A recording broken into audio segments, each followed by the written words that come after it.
आज की जो हमारी ये क्लास है यूजीसी नेट सोशल वर्क के लिए और एमपी सेट सोशल वर्क के लिए है, जिनका एग्ज़ाम जून 2023 में होना है। आप लोगों को पता है कि मार्च में, आज अगर हम बात करें तो 10 मार्च 2023 है, यानी 14 मार्च को आप लोगों का सोशल वर्क में यूजीसी नेट का एग्ज़ाम है सेकेंड शिफ्ट में, यानी 3 बजे से लेकर 6 बजे तक आप लोगों का पेपर होगा। याद रखेंगे। उसी के संबंध में मैं आप लोगों को कुछ इम्पोर्टेंट बातें बताना चाहता हूँ। जैसे एक स्वैच्छिक स्वास्थ्य संघ है, पेपर में अगर पूछ ले इसकी स्थापना कब हुई है तो 1970 आप लोग लगाइएगा। इसका कार्यक्षेत्र स्वास्थ्य है तथा यह राज्य स्तरीय स्वैच्छिक स्वास्थ्य संघों का एक महासंघ है। ध्यान रखिएगा, स्वैच्छिक स्वास्थ्य संघ की स्थापना 1970 में की गई थी, जो राज्य स्तर पर स्वैच्छिक स्वास्थ्य संघों का एक महासंघ के रूप में जाना जाता है। यह देश में संचालित 4000 से ज़्यादा स्वास्थ्य देखभाल स्वास्थ्य संस्थाओं और निम्नतम स्तर पर सामुदायिक स्वास्थ्य कार्यक्रमों को आपस में जोड़ने का काम करता है। ठीक है, आपस में जोड़ने का काम करता है। ध्यान रखिएगा, ये सामुदायिक स्वास्थ्य, सामाजिक न्याय, मानवाधिकार को प्रोत्साहन करने के उद्देश्य से ये बनाया गया है। कब? सन 1970 में। ध्यान रखिएगा। एक आता है कैडेट्स इंडिया। कैडेट्स इंडिया क्या है? Cadets India basically cadets international के एक महासंघ का सदस्य है।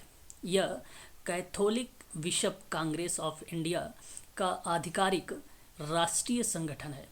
इसका स्थापना 1962 में किया गया था, जो गरीबी उन्मूलन और आपदा राहत के संबंध में है और पुनर्वास के लिए ये जाना जाता है। ठीक है, तो ध्यान रखिएगा कैडेट्स इंटरनेशनल के बारे में भी कि यह एक महासंघ है, Catholic bishop Congress of India का एक आधिकारिक राष्ट्रीय संगठन है।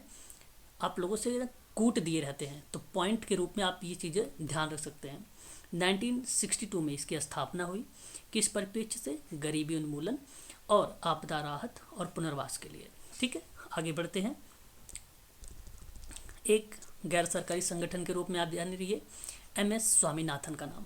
ठीक है, यहाँ 1988 में MS स्वामीनाथन अनुसंधान प्रतिष्ठान, जिसको इन शॉर्ट में बोला जाता है MSSRF, का पंजीकरण गैर लाभकारी संगठन के रूप में हुआ है। इस संस्थान का जो उद्देश्य है यह आपके प्रश्न में आ सकता है। एक है जॉब के लिए प्रकृति, गरीबों और महिलाओं के अनुकूलन अभिविन्यास उपलब्ध कराना। दूसरा है पर्यावरण की दृष्टि से टिकाऊ सामाजिक विकास हेतु विज्ञान और प्रौद्योगिकी ग्रामीण क्षेत्र में आर्थिक प्रगति को प्रोत्साहन कराना। वहीं अगर हम बात करें, नेक्स्ट पॉइंट है ग्रामीण भारत में गैर सरकारी संगठनों का महासंघ का कार्य का संरचना को समझाइए। तो ग्रामीण भारत में गैर सरकारी संगठनों के महासंघ का पंजीकरण सोसाइटी रजिस्ट्रेशन एक्ट 1860 है, इसके अधीन हुआ है और फरवरी 2005 में अपना काम शुरू किया इसने। नई दिल्ली में इसका मुख्यालय है। इसका उद्देश्य है कि ग्रामीण भारत के संपूर्ण विकास के लिए निम्नतम स्तर पर अपनी कार्य प्रणाली सुदृढ़ करना। ठीक है, ये भी आपको ध्यान रखना है, काफ़ी इम्पोर्टेंट है ये भी पॉइंट हमारे लिए। उसके बाद कुछ इम्पोर्टेंट प्रोग्राम्स हैं, स्कीम्स हैं, हम लोगों को पेपर में देखने को मिलते हैं।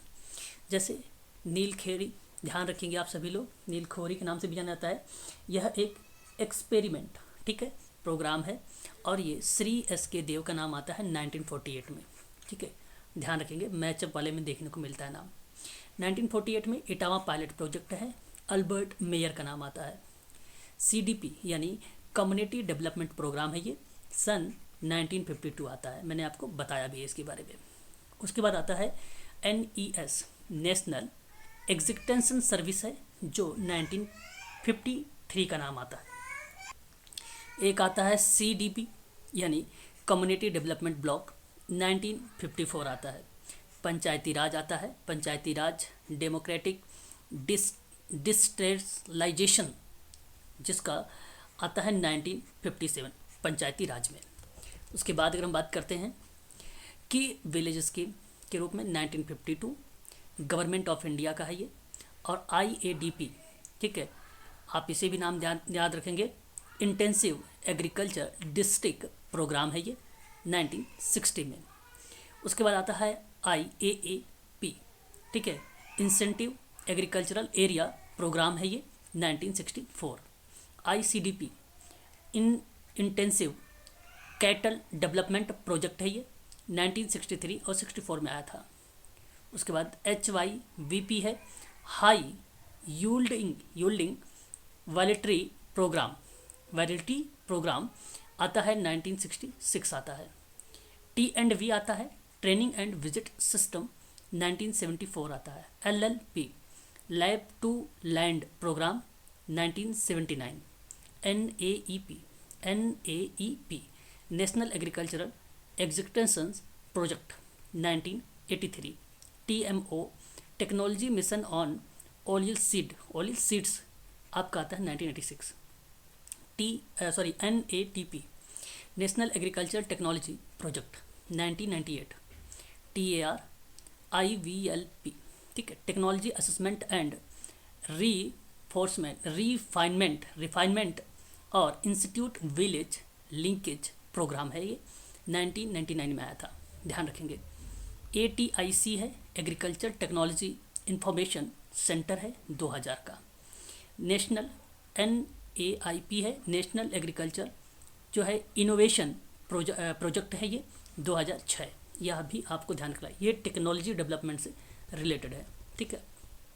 आगे बात करते हैं, और भी चीज़ें हैं, जैसे अगर हम बात करें SFDA, ठीक है, स्मॉल फार्मर डेवलपमेंट एजेंसी, ये 1970 और 1971 आता है।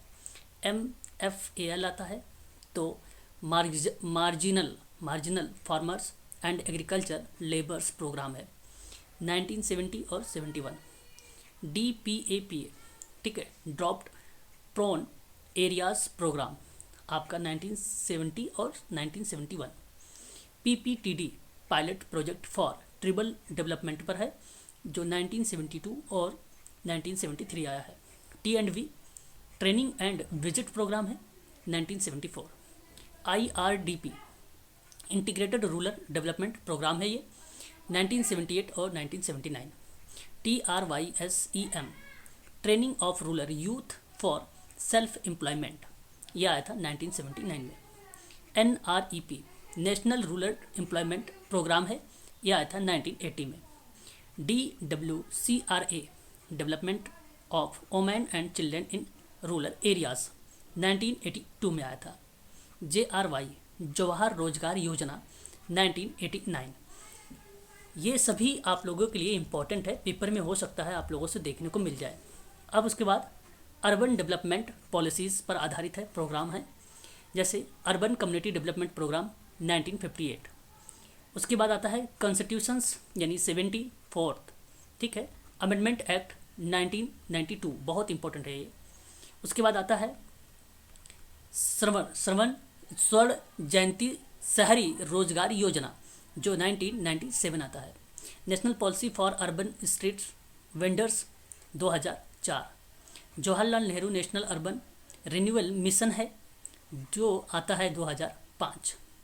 अर्बन जो है इंफ्रास्ट्रक्चर डेवलपमेंट स्कीम है for small and medium towns जो 2005 आता है। तो ध्यान रखेंगे आप लोग, urban infrastructure development scheme for small and medium towns, ध्यान रखेंगे 2005 ही आपका करेक्ट रहेगा।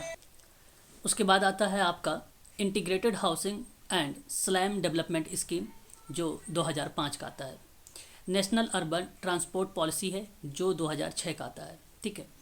Capacity building for urban development project for India है जो 2006 का आता है। नेशनल अर्बन सैनिटेशन पॉलिसी है जो 2005 की आती है। ये सारी पॉलिसीज़ हैं, इसको आप लोगों को ध्यान रखना है। और जो यहाँ पे अगर हम बात करें, देख सकते हैं श्री मेयर ने वर्ष 1948 में उत्तर प्रदेश के इटावा के महेवा ग्राम को केंद्र मानकर उसके आसपास में 64 गांव में चुना था और ग्रामों तथा ग्रामीण के समन्वित विकास के उद्देश्य से जो है लेकर विकास कार्यक्रमों की शुरुआत की थी, ठीक है। इटावा पायलट प्रोजेक्ट को लेकर बात की जा रही है, ठीक है।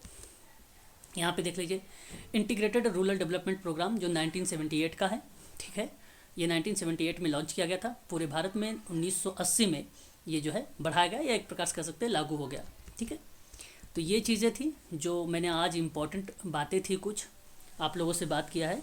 एक आध प्रश्न श्योर है आप लोगों से यहाँ से देखने को मिल सकते हैं। ठीक है, अगर आप समाज कार्य में ऑनलाइन क्लास लेना चाहते हैं, चाहे वो एमपी सेट का पेपर हो दे रहे हैं आप जून में, चाहे आप यूजीसी नेट का दे रहे हैं, तो आप लोग इसको जो है कल बेसिकली मैं स्टार्ट कर दूंगा। 11 मार्च है कल, और कल मैंने कहा था कि एमपी सेट और यूजीसी नेट की पहली क्लास स्टार्ट होगी, आप लोगों की पहली क्लास स्टार्ट होगी।